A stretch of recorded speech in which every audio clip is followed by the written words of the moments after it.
She has always been here, a gentle mother watching over her children. In India, we call her by many names of love. We call her Dharti Ma, our Mother Earth. She is the soil under our feet, rich and dark, ready to sprout life with just a drop of rain. Her love flows through the great rivers, like the Ganga. The Godavari carries blessings from the mountains to the plains. She is the giver of all things. She gives us the sweet mango in summer. She gives us the warm grain in winter. Her gifts are simple, but they are everything. They are the air we breathe. They are the water that quenches our thirst. She offers her shade through the sprawling branches of the ancient banyan tree, a silent witness to generations of children who played beneath it. She gives us the gentle cow, a symbol of selfless giving. The cow provides milk and nurtures the land. The songs of the birds in the morning are her songs. The rustle of leaves in the wind is her gentle whisper. She does not ask for anything in return. She simply waits with the quiet patience of a mother. Then, a new age dawned, bringing with it a different kind of promise. The child, now growing older, became fascinated with new toys. Not the simple gifts of nature, but the complex creations of their own hands.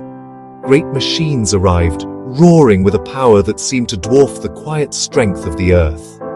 They promised a life of speed, comfort, and endless production. Cities began to rise from the ground, their tall towers of glass steel reaching for the sky, casting long shadows over the fields. The child looked upon these creations with wide-eyed admiration, believing they were the ultimate symbol of progress and a better future. The allure of this new world was strong. Roads spread across the land like a vast, intricate web, connecting towns and promising new opportunities. People began to dream of owning cars, of living in bigger homes filled with more things.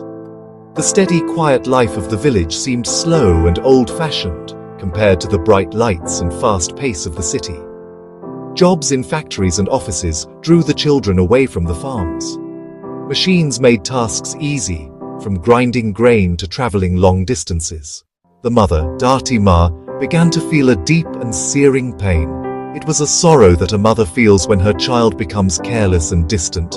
Her life-giving rivers, once clear and full of energy, began to slow down. Their waters turned dark and murky, choked with the waste from cities and factories that lined their banks. They began to cough up strange, foul-smelling foam, a sign of the poison being poured into them. The Ganga, once revered as a goddess, now struggled to breathe under plastic and chemicals. Her pain was etched into the very flow of her waters. Her skies, once brilliant and blue, grew heavy and grey.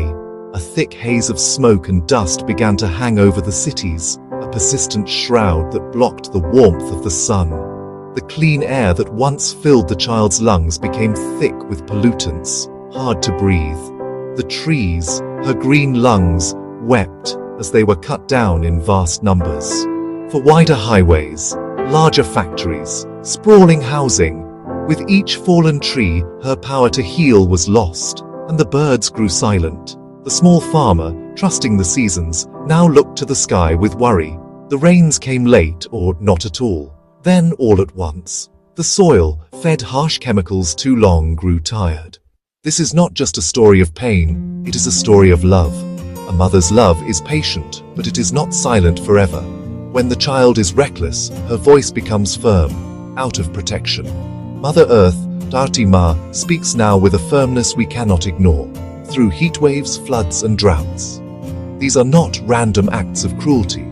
They are consequences, a plea to look up and listen. India's wisdom shows us the way. Sacred groves, shared wells, festivals that honor sun and river. These are timeless lessons in sustainable living. We need not abandon progress. We can build smart cities with green spaces and clean air. Create good jobs that do not poison our waters. The child cannot thrive if the mother is sick. When a child understands and begins to change, a mother's heart fills with hope. Use less plastic. Be mindful of water. Plant trees. They clean air and offer homes to birds. Walk, cycle, or use public transport. Millions of small acts become a powerful wave. Support local organic farmers, protect riverbanks, stop dumping waste, harness the sun's clean energy, teach children to cherish the living world.